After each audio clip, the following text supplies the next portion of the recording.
Hey there, pioneers! In this video, I'm going to show you how to make gold ingots in Subnautica 2. Now, before we even begin with how to make it, first we have to know where to find gold in the first place. Now we already have a dedicated video for it, so if you want to have a more detailed guide for it, I suggest you watch that. For this one, I'll keep it short to not bulk up the video any longer than it should. Anyway, at about 380 meters southeast. Inside the hot biome, there's going to be a massive drop-off, and there's this hole right here surrounded with these coral formations. Go deeper and enter the hole, and inside here you will find gold and lithium.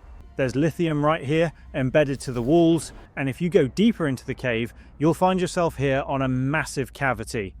Inside there's a ton of gold embedded onto the volcanic vents, but that will be risky since you have to get it quick and exit fast, or else you'll burn from the heat. But don't fret. There are also some on the walls perfectly safe for you to collect. Once you're satisfied with all the gold you have, it's off to the processor in your base and start to craft the ingots. It will take about a minute to process, but once that's all done, you now have your very own gold ingots in Subnautica 2. If you found this video helpful, please leave us a like or comment and subscribe to the channel for more quick dive guides. Thanks for tuning in, and I'll see you in the next video.